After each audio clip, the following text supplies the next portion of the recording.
Coucou les lecteurs et les lectrices, j'espère que vous allez bien. On se retrouve aujourd'hui pour parler d'une romance historique qui vient de sortir en librairie il y a pas très longtemps et qui est fort intéressante et qui se nomme donc Une dangereuse alliance de Jenieke Cohen aux éditions Pocket Jeunesse. Vous retrouvez donc ce bouquin en librairie actuellement pour 18,50 € et c'est un roman young adulte qui fait 440 pages. Voilà pour la présentation globale. Donc je vous montre visuellement à quoi il ressemble. La couverture attire assez rapidement l'œil.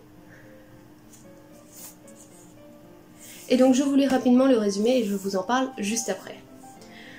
Une dangereuse alliance. Pour choisir son fiancé, Vicky se pose une seule question. Que feraient les héroïnes de Jane Austen à ma place? Lady Victoria Aston mène une vie paisible dans le domaine familial. Cependant, tout s'effondre lorsque sa sœur aînée fuit son époux violent. Vicky devient alors l'héritière. Elle n'a plus d'autre choix et doit se trouver un mari. Armée de la sagesse des romans de Jane Austen, Vicky fait son entrée dans la société. La jeune femme a bientôt plusieurs prétendants, le maladroit Monsieur Silby, le riche et très charmant Monsieur Carmichael, et Tom, son meilleur ami d'enfance, de retour après une disparition mystérieuse de 5 ans. En veulent-ils à son argent ou l'aiment-ils véritablement? Une lecture parfaite pour les fans de Jane Austen et Downton Abbey. Donc voici pour le résumé de l'histoire, vous l'aurez compris, donc c'est un roman historique. Et avant de vous parler un petit peu plus de ce qui se passe à l'intérieur, je vais vous parler un petit peu plus de tout ce qui est historique et qui est ancré à l'intérieur. Donc à savoir déjà que la jeune autrice, elle a étudié l'histoire anglaise et puis après elle est partie donc d'Angleterre pour aller aux États-Unis et étudier l'écriture. Elle a mis quand même 14 ans pour écrire son roman, le posant, se renseignant un petit peu plus sur ce qui s'est passé autrefois et autres pour développer l'intrigue et les différents personnages. Et dans l'histoire, elle s'inspire réellement de personnages réels et de faits réels qui se sont déroulés à cette époque-là.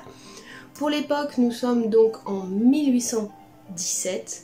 On y découvre la jeune Victoria qui est fan des romans de Jane Austen et à savoir donc à cette époque, les romans de Jane Austen viennent tout juste de paraître, c'est-à-dire Raison et Sentiment, Orgueil et Préjugés, Emma et Munchfield, je crois, Garden, un truc comme ça. Et ces romans-là sont sortis donc dans les années 1811, 1813, 1814 et 1816. Donc elle vient tout juste de les découvrir et les lire. Jane Austen à cette époque-là n'est pas encore l'autrice populaire que l'on connaît aujourd'hui. Elle est réputée juste dans la haute société, c'est pour ça que tout le monde ne la connaît pas encore, mais les différents protagonistes qui font partie de la haute société anglaise la découvrent et l'adorent, tels que notre jeune Victoria Aston. Voilà pour les faits historiques, à savoir aussi qu'il est développé dedans des principes assez importants, surtout la position de la femme à cette époque-là, à savoir que comme dans Jane Austen, la femme ne dépendait pour sa sécurité financière et pour avoir un statut social que de trouver un époux convenable. Et là aussi l'idée est développée ainsi puisque Victoria est l'héritière de son domaine familial, sauf que si elle n'a pas d'époux, elle n'héritera pas et donc elle doit trouver un mari convenable pour que la proposition de son père au prince régent soit acceptée et qu'elle puisse hériter du domaine ainsi que son mari. Tout au long de l'histoire, la vision est développée comme ça, c'est-à-dire que la femme est quand même très dépendante de son mari, elle n'a peu ou pas de droit une fois mariée et les choses en sont bien compliquées. Donc on découvre qu'entre 1817 et 2020 actuellement, on a quand même fait un très très grand pas en avant pour les droits de la femme et que même à cette époque-là c'était déjà extrêmement compliqué pour elle. Ça reste un roman, donc on a une vision quand même assez positive de l'histoire. Le côté historique est vraiment très impressionnant et nous plonge vraiment dans cet environnement de cette Angleterre donc du 19e siècle. Donc à savoir aussi que dans la haute société, généralement, quand vous atteignez un certain âge, vous étiez présenté à la cour du roi qui vous donnait la possibilité donc de commencer à trouver un époux et vous faisiez donc la saison qui durait tout l'été en général pour trouver un mari et pouvoir convoler en juste noces et puis pouvoir continuer votre vie de femme, c'est-à-dire vous occuper de domaines et faire des enfants et des héritiers pour que la lignée et les titres se perpétuent. C'était pas très joyeux, mais bon, c'était ainsi. Pour en revenir dans l'histoire précisément de Une dangereuse alliance. Une dangereuse alliance, vous allez principalement suivre donc trois personnages, un triangle amoureux. La jeune Victoria Ashton qui est donc en recherche d'un époux pour pouvoir sauver le domaine familial. Pour cela, elle a plusieurs prétendants, donc Monsieur Silby reste très secondaire, elle va le rencontrer et passer un peu de temps avec lui, mais il n'a pas réellement plus d'importance que ça au sein de l'intrigue de l'histoire et surtout de l'histoire amoureuse.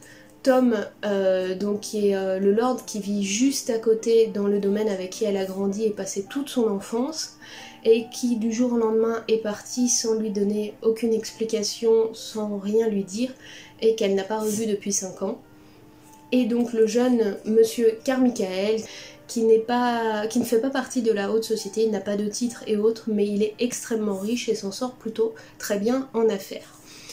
Tout ce beau monde va lui faire la cour en se tirant un peu dans les pattes pour qu'elle choisisse.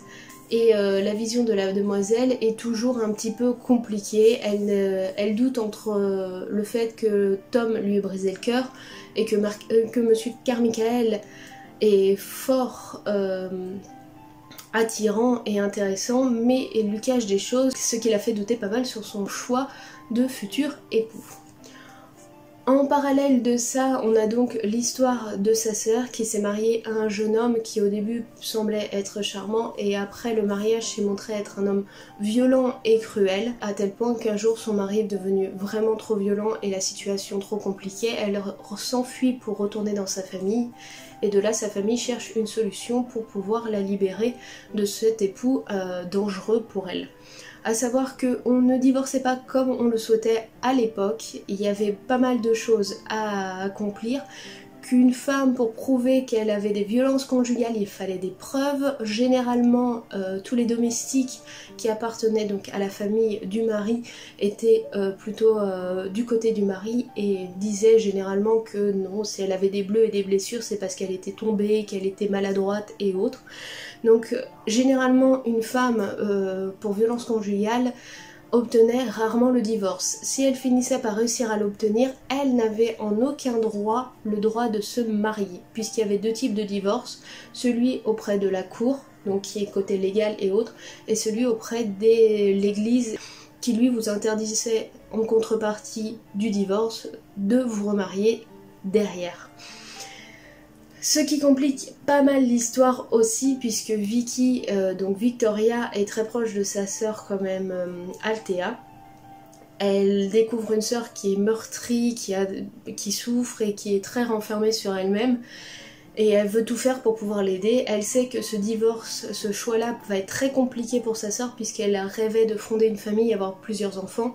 Or, si elle n'a pas la possibilité derrière de se marier, elle ne pourra pas avoir d'enfants. Elle va lui proposer souvent des possibilités telles que si une femme était découverte en adultère, dans ces cas-là, le mari pouvait demander le divorce et la femme pouvait vivre sa vie comme elle le souhaitait derrière, mais ça faisait un tel vacarme et autres que ça pouvait ternir la réputation de toute une famille. Or, comme la jeune Victoria est en recherche d'un époux, il ne faut surtout pas faire de vagues le temps qu'elle trouve un époux convenable pour pouvoir hériter du domaine, et donc ça complique pas mal l'histoire. Au passage, la violence conjugale est énormément développée à l'intérieur du livre, à travers des personnages qui sont quand même très durs et cruels, qui mettent en avant combien il est compliqué de s'en défaire, et surtout quand on fait partie de la haute société, qu'on a du pouvoir, que les hommes à l'époque pouvaient faire un petit peu tout ce qu'ils voulaient sur la femme, qui était vraiment considérée comme un bien de l'homme et qu'il en faisait ce qu'il en voulait, qu'importe. Et il y a des passages assez durs dans ce sens-là où on voit qu'il y a de la souffrance, des difficultés et la difficulté surtout de surmonter ces choses-là et autres, déjà à l'époque, mais qui existent toujours actuellement. Souvent des femmes battues ont du mal à sortir du cercle vicieux ou du couple parce que derrière ça va être compliqué, qu'elles vont être jugées et autres, et c'était encore pire à l'époque.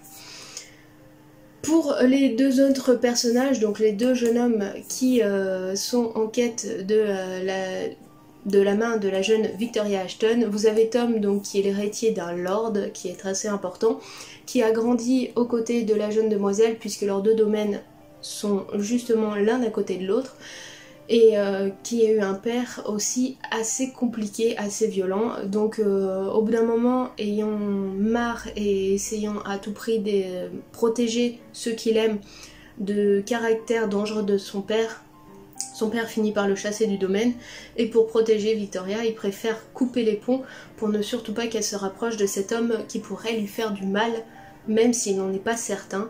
Et il porte donc ce poids tout au long de l'histoire et autres. À côté de ça, on va quand même, c'est vrai, douter de pas mal de choses, puisque aujourd'hui il est l'héritier de son père qui vient de mourir, mais il y a des conséquences assez dramatiques à cela. Et à côté de ça, on a donc Monsieur Carmichael.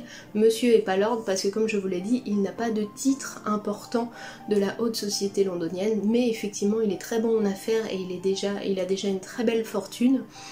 Il est vraiment décrit comme l'homme parfait dans tous les sens, surtout pour l'époque à la société. Il est attaché à la jeune Victoria, il lui fait des compliments, il est doux avec elle, etc. Mais comme beaucoup d'hommes, il a aussi ses défauts, surtout de l'époque. Et il n'a pas une vision forcément très ouverte sur le monde qui l'entoure, mais avec Victoria, il va s'ouvrir, il va apprendre. Et la jeune femme va avoir son cœur qui balance entre ces deux hommes, donc son ami d'enfance et ce jeune prétendant charmant et qui pourrait faire donc le gendre idéal aux yeux de la famille pour sauver le domaine. Et la demoiselle va devoir choisir pour sauver son domaine qu'elle tient particulièrement pour pouvoir en hériter. Voilà pour les bases de l'histoire. Donc vraiment, si je devais vous conclure pour cette histoire-là, si vous avez apprécié les Chroniques de Bridgerton sur Netflix, ou même la lecture si vous l'avez faite, si vous appréciez Orgueil et Préjugés, Emma et autres, tous ces romans un petit peu romans historiques, romantiques, historiques, je vous conseille vraiment Une dangereuse alliance. Personnellement, moi quand j'ai commencé à lire le livre, j'ai vraiment eu l'impression de lire les Chroniques de Bridgerton plus que Downton Abbey. Je vois qu'ils faisaient comparer à ça et je me suis moins trouvée plongée dans Downton Abbey, que j'adore aussi, plus dans les Chroniques de Bridgerton, où je trouve qu'effectivement on sait à peu près comment ça va finir. Je vous avoue, il n'y a pas la surprise absolue, mais les rebondissements, l'histoire, les faits réels, historiques, et le caractère assez courageux de la demoiselle qui s'inspire donc de toutes les héroïnes de Jane Austen qu'elle admire absolument, surtout Elizabeth Bennet qui est l'héroïne de Orgueil et Préjugés. C'est assez admirable, c'est-à-dire que c'est une jeune fille forte, courageuse, mais quelque peu naïve, et elle va devoir apprendre à grandir pour pouvoir filer le faux du vrai de tout ce qu'on lui dit, etc. Et c'est quand même assez compliqué quand on a une famille qui vous pousse un petit peu à choisir rapidement un mari pour pouvoir hériter du domaine et pour pouvoir sauver la famille d'un gendre choisi par sa sœur, qui est bien sûr beaucoup trop cruel et dangereux pour la sauvegarde du titre et du domaine. J'ai énormément apprécié la lecture de ce roman-là, mais j'avoue, j'adore les Chroniques de Bridgerton. J'aime me plonger des fois dans ces histoires un peu romantiques, dans les premières rencontres, dans ce chahutage, on va dire, ces débuts où on flirte et on se cherche, on se taquine. Et j'aime beaucoup ce genre-là. Donc il y a de la violence, mais pas de rapport au sexe ou au contact réellement. Il y a très peu de relations à ça, mais par contre voilà, tout ce qui est intrigue, romance et autres y est bien développé. L'environnement historique et réel est fort et important, tout y est ancré, tout est bien fait dans le temps, et c'est ça qui rend ce roman si intéressant. Donc pour conclure, si vous avez aimé les Chroniques de Bridgerton ou que vous appréciez l'univers de Jane Austen, Orgueil et Préjugés, Emma, Raison et Sentiments et autres, et ben je vous conseille clairement Dangereuse Alliance. Vous allez savourer un délicieux moment en compagnie donc de Lady Victoria Aston, de Tom et de Monsieur Carmichael. Voilà pour la présentation du livre de cette semaine. C'est un petit peu long, mais je voulais vraiment vous parler un petit peu de ce qui a inspiré l'autrice, parce que c'est assez important pour l'histoire. Si vous le lisez et que vous avez apprécié ou pas, n'hésitez pas à me le dire dans les commentaires, j'adore partager avec vous vos sentiments par rapport au roman que je vous présente. Si vous êtes intéressé, n'hésitez pas à le dire aussi en commentaire. Si vous avez des questions aussi, j'y répondrai avec grand plaisir. Si la vidéo vous a plu, n'hésitez pas à mettre un petit pouce bleu. Et si vous n'êtes pas encore abonné, n'hésitez pas à le faire, ça se passe là, juste en dessous. Je vous remercie d'avoir suivi la vidéo. On se retrouve très bientôt pour d'autres vidéos présentation de livres. En attendant, je vous souhaite un très bon week-end et plein de bisous à vous. Allez, ciao, bye bye!